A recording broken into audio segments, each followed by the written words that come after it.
안녕하세요, 여러분. 무속인 오한근입니다.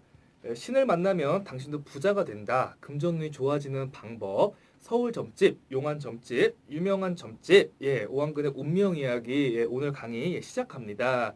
제가 요즘에 여러분 부자로 살래, 거지로 살래라는 주제로 제가 이제 방송을 했었는데 반응이 요즘 되게 좋았어요. 이 방송을 보시는 분들은요, 모두 부자 되시길 오한근 법사가 기원하겠습니다. 여러분, 네, 오늘의 주제는요, 바로 억대 연봉의 보험왕입니다. 이 보험왕이라는 얘기 들어본 적 있으시죠? TV에도 가끔 나오고 신문에도 가끔 나오잖아요. 10억을 번다, 1년에 12억을 번다. 와, 이 사람 어떻게 이렇게 큰 돈을 벌까? 항상 궁금해 하셨는데 바로 이 억대 연봉의 보험왕이 저의 용궁사에 신도로 다니고 있습니다. 아마 저희 신도 중에 아시는 분들도 계실 거고, 워낙 유명하신 분이기 때문에 제가 오늘 이름은 생략을 할게요. 대신에 제가 블로그에 한 작년에 칼럼을 올린 적이 있어요. 한 초하루나 어떤 때가 되면은 선생님 감사합니다. 항상 법당에 공약물을 올리고 그 꽃을 올리는 그 신도가 있는데 그 신도가 이 바로 이 보호망입니다. 네. 그 여러분 돈 많이 벌고 싶으시죠?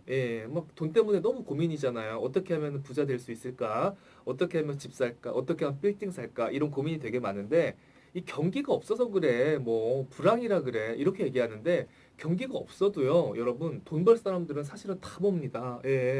정말 손님이 너무 많아가지고 이렇게 손님을 다 못 받을 정도. 고객한테 전화가 너무 많이 와가지고 전화를 못 받을 정도. 이렇게 지금 바쁜 손님이 있는 사람이 있는가 반면에 어떤 사람들은 하는 장사마다 족족히 망합니다. 하는 것마다 안 되고 정말 대출을 받아도 이제 끝이 없을 정도로 힘든 사람들은 고생을 하게 돼 있어요. 이게 바로 여러분 이게 운의 작용입니다. 여러분 왜 점집에 온다고 하면 사람들이 그렇게 생각하잖아요. 아 당연히 고민 있으니까 가지 고민 없으면 가겠어? 어려우니까 가겠지 힘드니까 가겠지 뭐가 안 되니까 가겠지 이렇게 생각을 하는데 여러분 그거 다 잘못된 생각이에요. 점집에 왜 힘들어서만 온다고 생각을 해요. 그렇게 오시는 분들도 물론 있지만요. 돈 많이 벌어서 선생님 저 이번에 건물 사려고 하는데 어디다 사야 될까요? 제가 올해 문서원이 들었을까요? 올해 사업이 잘 돼서 우리 아들 유학을 보내려고 그래요. 어느 지역이 좋겠습니까? 이렇게 물어보러 오는 경우도 굉장히 많이 있다는 거죠. 그렇기 때문에 이왕이면은 여러분들 돈 많이 버셔서 저한테 찾아오실 적에 선생님 뭐 건물 살려고 해요? 아파트 살려고 해요? 이렇게 이런 질문 가지고 오셨으면은 좋겠습니다. 이 보험왕은요. 자기 개인 비서에 강남의 개인 사무실까지 가지고 있습니다. 이 보험은 이 직접 내가 찾아가서 대면 계약을 해야 되잖아요. 근데 이분 같은 경우는 회장님들이 직접 이 사무실에 찾아와서 상담을 받고 계약을 하고 이렇게 성사가 되는 편입니다. 이분하고 저랑 어떻게 인연이 됐냐면은 제가 10년 전에 강남의 도곡동에 있었거든요. 그때 저희 법당에 찾아와서 저랑 인연이 됐었어요. 이제 그때 이 여자분이 찾아온 이유가 보험은 아주 안 되진 않았어요. 보험은 잘 됐는데 가장 큰 고민이 유지가 안 되는 겁니다. 그러니까 돌아버리는 거예요. 보험하시는 분들 아마 아실 거예요. 계약을 해놓고 그 계약이 꾸준하게 유지가 돼야지 나한테 수익이 있는 거지. 중간에 그 계약이 깨져버리면 내가 환수를 해야 됩니다. 이제 그렇기 때문에 돈을 물어내야 되는 거거든.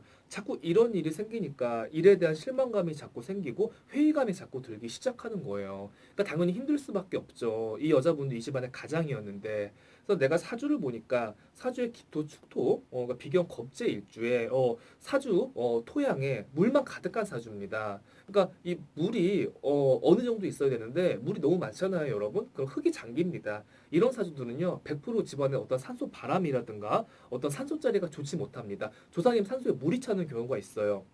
혹시 시댁 쪽에 산소를 걷는 적이 있습니까, 어머니? 제가 물어보니까 10년 전에 아주버님이 이 조상님 선산을 팔아먹었다는 거예요. 아니 엄청나게 큰일입니다. 아니 건방지게 조상 선산을 지가 왜 팔아먹어? 다른 건 다 팔아먹어도 조상님 선산은 팔아먹으면 안 되지. 간직하라고 하는 게 바로 선산이거든요. 근데 이 아주버님이 10년 전에 돈이 어렵다는 이유로 선산을 팔아먹고 할아버지 할머니 시부모님 유골을 갖다가 납골당에 다 이렇게 갖다 놓습니다. 찾아가지도 않고요. 이게 바로 산소 바람이 불고 조상 바람이 불기 시작을 하는 거예요. 이 아주버님 어떻게 됐냐고요? 구속됐어요. 예, 경제 사범으로 금전으로 힘들어가지고 사람 죽어 나가기 시작하고 젊은 애들 교통사고로 죽고 그나마 이 지금 여자분의 집안이 그나마 그 당시에 먹고 살기가 가장 괜찮았던 거예요. 이 여자분이 보험을 했으니까 그때도 절에 다니면서 기도를 해서 그나마 애군을 면해 갔던 것 같아요. 그래서 이 여자분, 여러분 산소바람은 반드시 잡으셔야 돼요. 예, 산소바람 가볍게 생각을 하시면 안 됩니다. 산소탈 났다, 산소바람 막아야 된다라는 공수 나오셨으면요, 기도하셔서라도 그 바람 잠재우셔야지. 안 그러면 정말 내리막길 탑니다. 정말 무서운 게 산소바람이에요. 그래서 이 여자분 제가 산소바람을 막아주고요. 예, 천도제를 올려줬어요. 조상 가리를 잘 잡아주고. 그 다음에 법당에서 기도를 하는데 신령님께서 이 아이를 위해서 너가 100일 기도를 올려주거라. 칠성 기도라고 하셨어요. 칠성 기도를 올려주고 나면은 소원 성취를 볼 것이다. 좋은 사람을 만날 것이다라는 그런 예언을 받았습니다. 그 당시에. 그래서 그때부터 제가 100일 기도가 들어갔습니다. 그러니까 아침 저녁으로 불공 들어가면서 같이 기도가 들어가 준 거예요. 이 기도하고 나서 어떤 판타스틱한 그런 막 효과가 일어나진 않아요. 예. 그런데 이 기도를 하고 나서 계약은 잘 됐지만은 이 유지도 이렇게 점점 잘 되기 시작을 하는 거예요. 그러니까 깨지는 게 전보다는 많이 줄어든 거죠. 그러면서 한 2, 3년 정도 바쁘기 시작하다가 한 3년 후부터는 이제 보험왕을 갖다가 몇 번을 하기를 시작을 합니다. 예. 벌써 보험왕 했을 때부터요. 연봉 벌써 5억 넘어갔고요. 뭐 7억, 8억, 뭐 9억, 10억까지 이렇게 넘어가기만 시작을 했어요. 근데 여러분, 그 10억에서 끝인 것 같죠? 예, 보험왕이 끝인 것 같죠? 아닙니다. 예, 보험왕을 이제는 몇 번 하기 시작을 하면서 한 5년 전부터는 이 여자분이 기업이나 국가를 상대하기 시작을 합니다. 예. 그러니까 인맥이 엄청나게 넓어지기 시작을 한 거죠. 예. 꼬리에 꼬리를 물고 소개가 소개를 하고 사람이 사람을 알려주고 이런 작용을 하기 시작하면서 주위에 황금 인맥들이 생겨나기 시작을 했습니다. 이분의 스케줄은요. 지금 제가 보면은 일주일은 골프 약속이에요. 선생님 저 내일 골프하러 가야 돼요. 선생님 저 뭐 내일 팔팔 가야 돼요. 뭐 맨날 뭐 이제 이런 얘기 하거든요. 10일은요. 손님 미팅해야지. 일은 해야 될 거 아니야. 10일은. 나머지 10일은요. 절에 가거나 법당에 와요. 저희 법당. 법당에 와서 한 달에 2번 초 키고 가고요. 집에서 명상하기 시작을 했습니다. 명상을 하면서요. 오늘 갖다 다룰 수 있는 방법을 안 거예요. 자기가 벌써 끌어들임의 작용이라고 하는 거죠. 벌써. 예. 그러니까 직접 찾아가지 않고 사람들이 찾아오게끔 그렇게 만드는 겁니다. 그러니까 이 사람이 그만큼 지금 현재 운이 좋다는 얘기예요. 여러분, 이 보험이라는 거 대면 계약이잖아요. 직접 찾아가서 보험을 설명을 하고 계약을 들어주세요 해가지고 계약을 성사시키는 거 아닙니까? 근데 여러분 아실 거예요. 백날 이 보험 계약 성사시키려고 내가 말을 많이 하고 열심히 하려고 해도요. 계약을 안 할 사람 절대로 계약을 하지 않아요. 왜 그런 줄 알아? 내가 받아먹을 운이 안 되니까 못 받아먹는 거예요. 절대로요. 예. 근데 이분 같은 경우는요. 먼저 막 전화가 오기 시작을 해요. 나 이번에 이런 상품을 해야 되는데 이렇게 좀 해달라. 도와달라. 이렇게 자꾸 연락이 옵니다. 이분이 큰 계약을 앞두면요. 저희 법당에서 기도가 들어가기 시작을 합니다. 선생님 이번 계약만 하면은 저 괜찮습니다.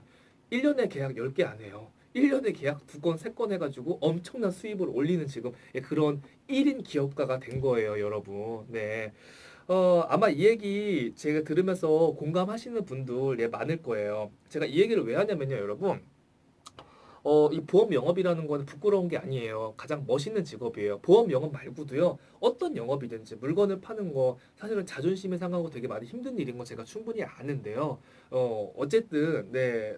상품을 잘 설명을 해서 그걸 팔아야 되는 일이니까 부끄러운 직업은 아닙니다. 이 자신감을 가지시고요. 그 대신 제가 이 얘기를 왜 해드리냐. 이 영업이라는 건 여러분 직장에 소속돼 있는 그런 게 아니에요. 무조건 1인 기업입니다. 내가 운이 무조건 좋고 봐야 돼요. 내가 하는 만큼 수당을 먹는 거 아닙니까? 그렇기 때문에 내가 현재 계약이 잘 안 되고요. 뭔가 사업이 잘 안 되고 계시면요. 내 운을 갖다 반드시 점검을 받으세요. 내가 지금 추진하고 나아가야 될 시기인지 아니면은 내가 물러서서 잠깐 생각을 하고 내가 명상을 하고 공부를 해야 될 시기인지 그 시기만 알아가도요. 이 힘든 시기를 갖다 좀 슬기롭게 좀 넘길 수가 있을 겁니다. 예. 오늘 방송은 여기서 줄이도록 하겠습니다. 감사합니다.